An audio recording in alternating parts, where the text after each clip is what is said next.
Hello everyone, आज हम लोग डिस्कस करने वाले हैं कंप्यूटर के 25 क्वेश्चन जो कि आपके एग्ज़ाम के लिए इम्पॉर्टेंट है। तो चलिए हम लोग अपना आज का डिस्कशन स्टार्ट करते हैं। पहला क्वेश्चन है, कंप्यूटर प्रणाली में निम्न में से कौन सा एक ऑपरेटिंग सिस्टम नहीं है। ठीक है, ऑपरेटिंग सिस्टम नहीं है ये आपको बताना है। तो देखिए, विंडोज़, यूनिक्स और लाइनक्स जो है ऑपरेटिंग सिस्टम के नाम होते हैं, जबकि जो MS ऑफिस है ये एप्लीकेशन सॉफ्टवेयर होता है। ठीक है, तो ऑप्शन नंबर बी हो जाएगा हमारा करेक्ट आंसर।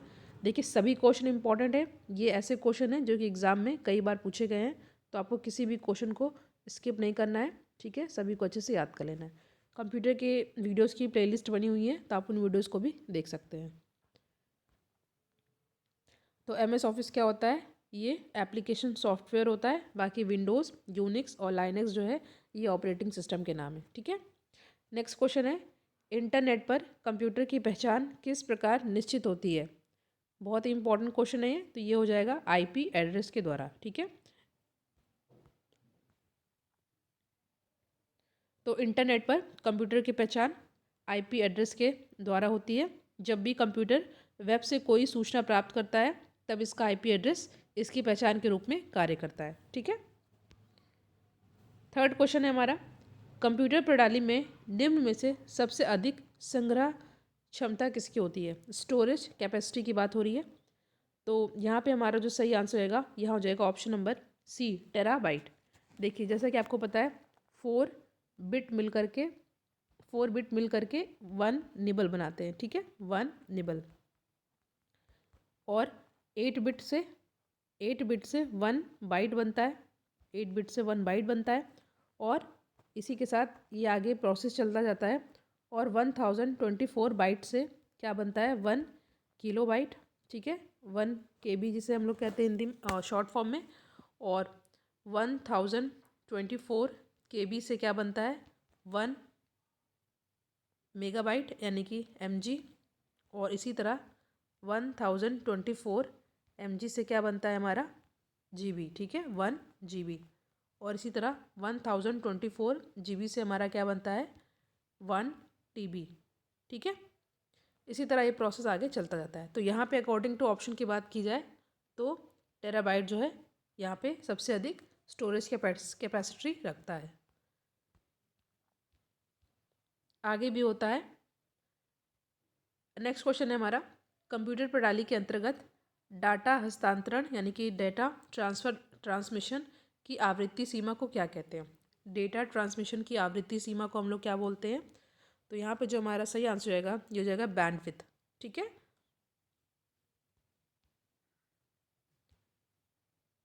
नेक्स्ट क्वेश्चन है, किसी कंप्यूटर की परमानेंट मेमोरी क्या कहलाती है।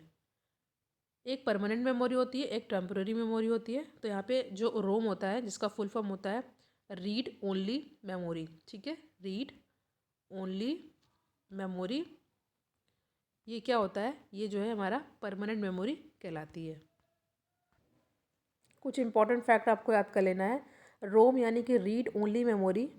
ठीक है, जैसा कि आपको नाम से यहाँ पे पता चल रहा है कि मेमोरी में संग्रहित सूचना को केवल पढ़ा जा सकता है। ठीक है, इसे परिवर्तित नहीं किया जा सकता है। ठीक है, कंप्यूटर के बंद होने पर भी रोम में जो संग्रहित सूचनाएं होती हैं, स्टोर्ड इन्फॉर्मेशन होती है, वो नष्ट नहीं होती है। इसीलिए रोम को परमानेंट मेमोरी कहा जाता है, स्थायी स्मृति कहा जाता है। ठीक है, तो यहाँ पे C is the correct answer. Next question है हमारा, निम्नलिखित में से क्या कंप्यूटर प्रणाली से संबंधित नहीं है। ठीक है, तो जो EFP है ये कंप्यूटर प्रणाली से संबंधित नहीं है। बाकी PPP जिसका फुल फॉर्म होता है आपका पॉइंट प्रोटोकॉल। ठीक है, और FTP जैसे मैंने बताया फाइल ट्रांसफ़र प्रोटोकॉल। और यहाँ पे URL जो कि एग्ज़ाम में कई बार इसका फुल फॉर्म पूछा जाता है, इसका फुल फॉर्म होता है यूनिफॉर्म रिसोर्स लोकेटर। ठीक है, ये तीनों ही कंप्यूटर से रिलेटेड है।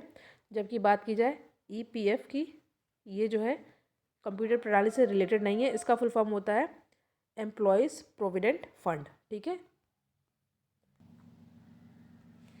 PP का क्या होता है, computer point two point protocol. FTP का होता है फाइल ट्रांसफ़र प्रोटोकॉल। URL इसको अच्छे से याद कर लीजिएगा, इसका होता है यूनिफॉर्म रिसोर्स लोकेटर। अगला प्रश्न है आपके सामने, किसी कंप्यूटर में से कौन सी कंप्यूटर कुंजी दबाने से संपूर्ण आलेख का चयन किया जाता है? सेलेक्ट की बात की जा रही है, तो Ctrl+A। ठीक है।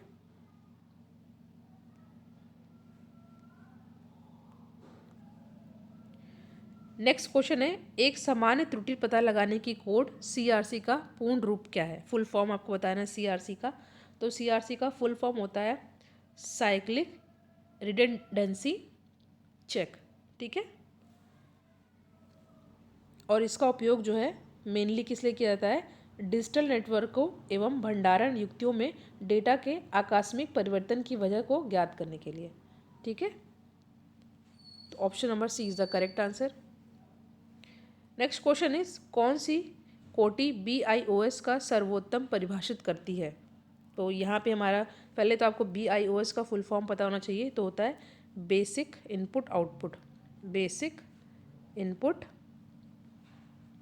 Output system. ठीक है, आउटपुट सिस्टम। तो यहाँ पे जो हमारा सही आंसर हो जाएगा, BIOS का सर्वोत्तम परिभाषित करती है, ये होता है क्या? फर्मवेयर। ठीक है। नेक्स्ट क्वेश्चन है, ये कई बार एग्जाम में पूछा गया है, एक कुकी क्या है? तो ये होता है ऑप्शन नंबर ए, उपयोगकर्ता की वेब गतिविधियों के बारे में सभी जानकारी संग्रहित करता है। ठीक है। इसमें क्या होता है, जो भी यूज़र होता है, उपयोगकर्ता द्वारा देखी जाने वाली वेबसाइट द्वारा बनाई गई फाइलें होती हैं, कुकी ब्राउजिंग की जानकारी जैसे कि उपयोगकर्ता की साइट, ठीक है, प्रोफाइल संबंधित सभी जानकारी को स्टोर करके रखता है। ठीक है। एक उपयोगकर्ता वेबसाइट द्वारा सहेजी गई कुकी को सक्षम या असक्षम कर सकता है। ठीक है। तो यहाँ पे ऑप्शन नंबर ए हो जाएगा हमारा सही आंसर। नेक्स्ट है, कंप्यूटर प्रणाली में निम्न में से क्या इनपुट डिवाइस का उदाहरण नहीं है? जिनसे हम लोग कंप्यूटर को इन्फॉर्मेशन देते हैं, वो हमारा इनपुट जो है डिवाइस कहलाती है। ठीक है।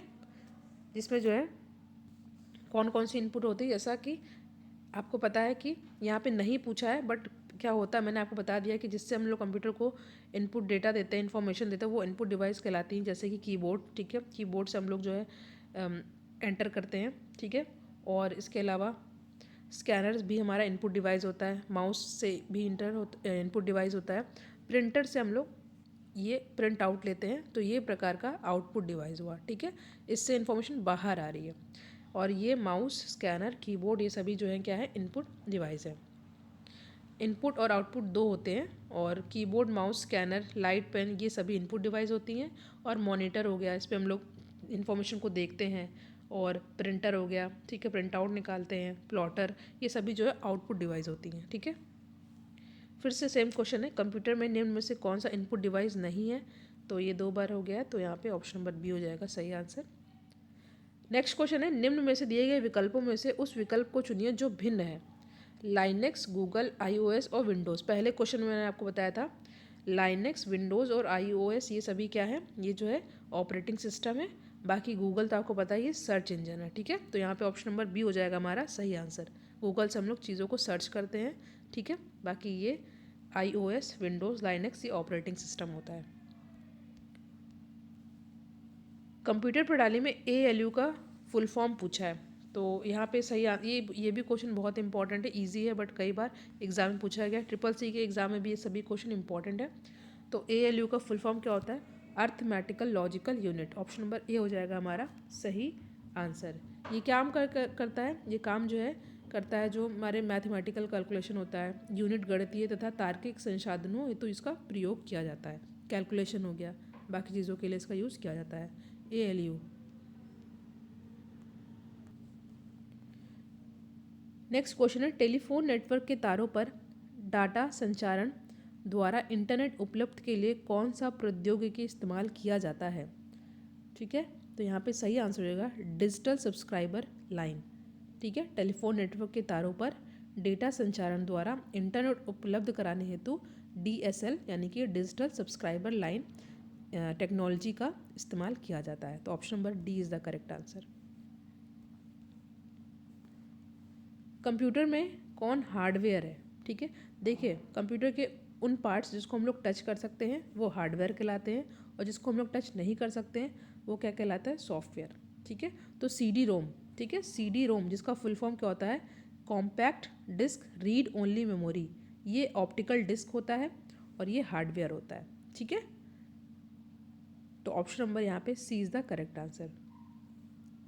इसमें जो है जो डेटा है मिटाया नहीं जा सकता है। ठीक है, इस प्रकार की डिस्क पहले से ही होती है, पहले से ही मुद्रित होती है और इनमें जो है जो संग्रहित डेटा है उसको मिटाया नहीं जा सकता है। ठीक है, और नया डाटा भी स्टोर नहीं किया जा सकता है। बाकी ये सब क्या है हमारे C++, विंडोज़ 7, तो मैंने बताया ये आपका ऑपरेटिंग सिस्टम है, C++ लैंग्वेज है। CD रोम क्या है, ये हार्डवेयर है। इसका फुल फॉर्म भी याद कर लीजिए, compact disc read only memory. बहुत ही आसान प्रश्न, कंप्यूटर के जन्मदाता कौन है, बट कई बार एग्जाम में पूछा गया है। तो यहाँ पे जो सही आंसर होगा चार्ल्स बैबेज। ठीक है, कुछ इंपॉर्टेंट फैक्ट आपको यहाँ से याद कर लेना, जैसे कि 1837 में सबसे पहले चार्ल्स बैबेज ने कंप्यूटर की अवधारणा को प्रदान किया था और चार्ल्स बैबेज ने प्रोग्राम योग निर्मित अपनी यांत्रिक मशीन को द एनालिटिकल इंजन की संज्ञा दी थी। इनको कंप्यूटर का जनक या फादर ऑफ कंप्यूटर भी कहते हैं। ठीक है,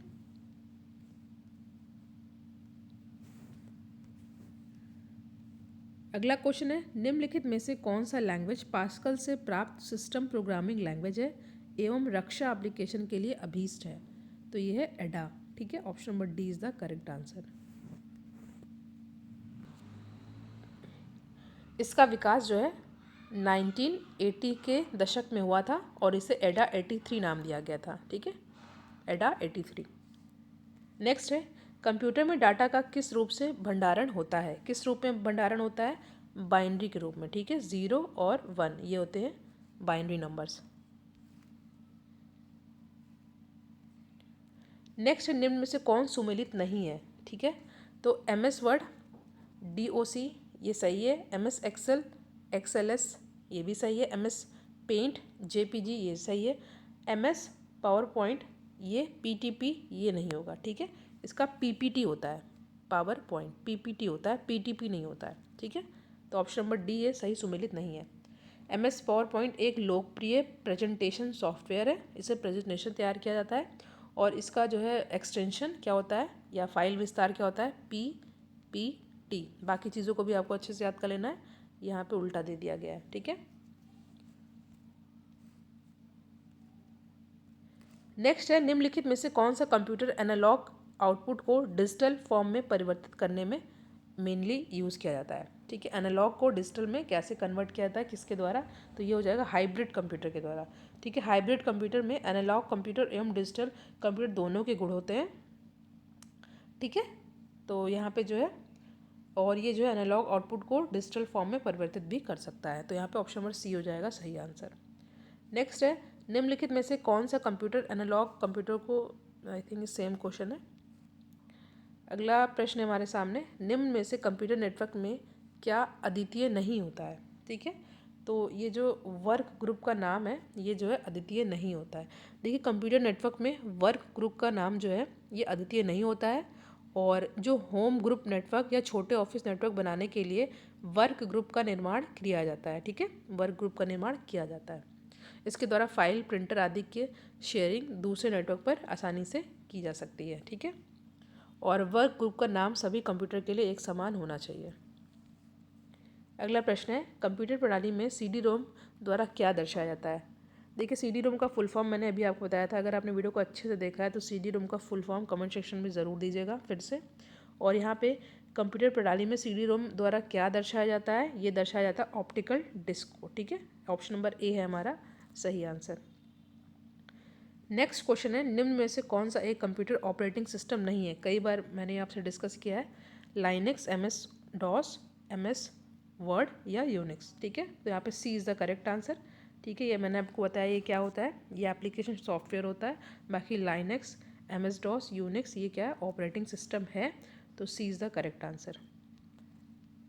आज का हमारा आखिरी प्रश्न है, माइक्रोसॉफ्ट एक्सेल की कंप्यूटर फाइल को किस प्रकार नाम दिया जाता है। तो ये नाम दिया जाता है डॉट एक्सटेंशन पूछा .XLS। ठीक है, तो यहाँ पे ऑप्शन नंबर बी है हमारा सही आंसर, ऊपर मैंने डिस्कस भी किया था। ठीक है, माइक्रोसॉफ्ट एक्सेल की कंप्यूटर फाइल को एक्सटेंशन कोड जो है .xls होता है। MS एक्सेल से स्प्रेडशीट, रेखाचित्र आदि का निर्माण किया जाता है। स्प्रेडशीट या और जो है ग्राफ को, ठीक है, निर्माण किया जाता है। तो B is the correct answer. तो यहाँ पे हमने कंप्यूटर के 25 क्वेश्चन को डिस्कस किया। जो क्वेश्चन मैंने पूछा उसका आंसर कमेंट सेक्शन में दीजिएगा। प्लेलिस्ट भी बनी हुई है, आप और भी क्वेश्चन को देख सकते हैं। Thank you so much for watching. Thank you.